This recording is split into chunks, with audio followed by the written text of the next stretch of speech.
Let's talk about Azure Accelerated Networking.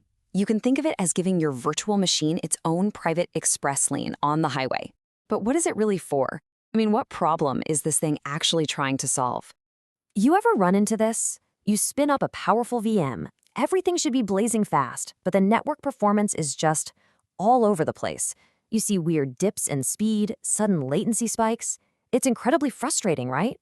Especially when you've got a really demanding application running on it. Well, chances are the problem isn't actually your VM.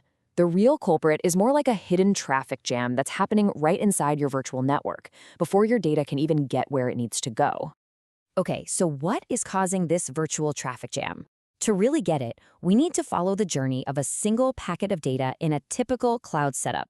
You see, in a standard setup, every single packet of data, whether it's coming into your VM or going out, has to take this little detour. It doesn't get to go straight to the VM's own network interface.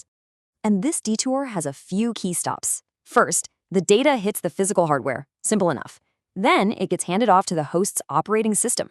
From there, a virtual switch, which is kind of like a digital traffic cop, has to figure out where to direct the packet. And only then does it finally reach your virtual machine. Every single one of those handoffs, no matter how fast it is, adds a tiny bit of latency. The main bottleneck, the real traffic jam, is that virtual switch. Now, don't get me wrong, it's doing super important work. It's enforcing all your network security groups and access control lists, keeping everything isolated and secure. But all of that processing takes time and it chews up CPU cycles on the host, and that is the root cause of our traffic jam. So if the virtual switch is the problem, the obvious question is, how do we just build a road around it? Well, that is exactly what Azure Accelerated Networking does. The magic behind this express lane is a technology called SR-IOV. It's a bit of a mouthful. It stands for Single Root I/O Virtualization. But what it really means is that we can take a single physical network card and digitally slice it up into multiple virtual ones. Each of these virtual cards then gets its own direct, dedicated lane to a VM, completely bypassing that main traffic jam. So the key takeaway here is simple. With accelerated networking, we're not just speeding up the old route, we're creating a totally new one.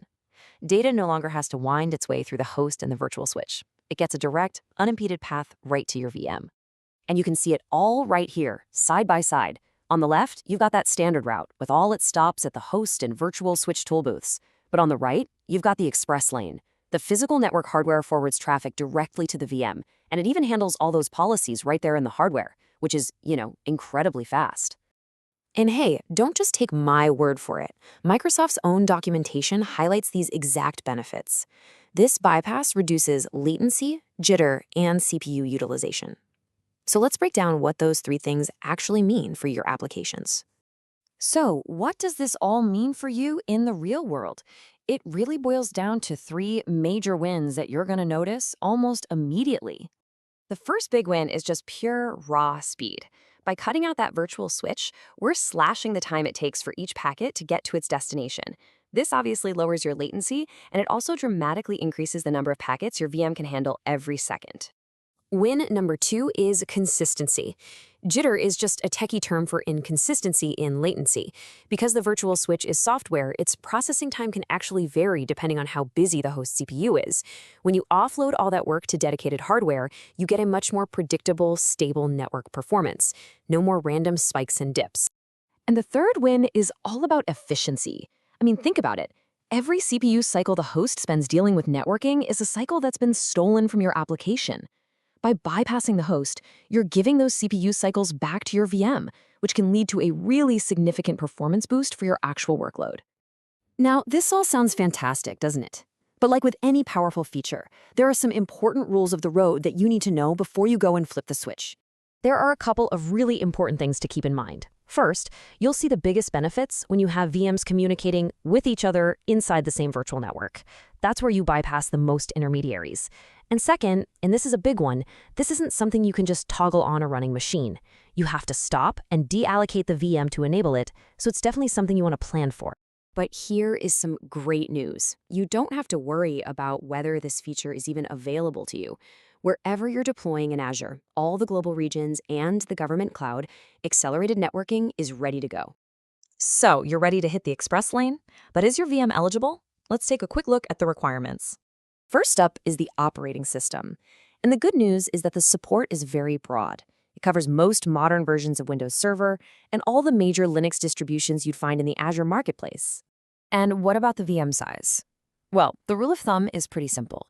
Most general-purpose and compute-optimized instances with at least 2 vCPUs will support it. For some of the instances that use hyperthreading, you might need 4 or more vCPUs. The best bet is always to just check the official documentation for your specific VM size to be sure. And that really brings us to the main takeaway. When you have applications that are sensitive to network latency and throughput, think high-performance computing, big databases, or heavy web traffic, you now have a tool to directly bypass the primary performance bottleneck in a virtualized environment. So the next time you're facing that unpredictable network performance, remember the virtual traffic jam. For your most demanding workloads, accelerated networking isn't just a minor tweak, it's a whole new route. So the question is it time to open up an express lane for your network?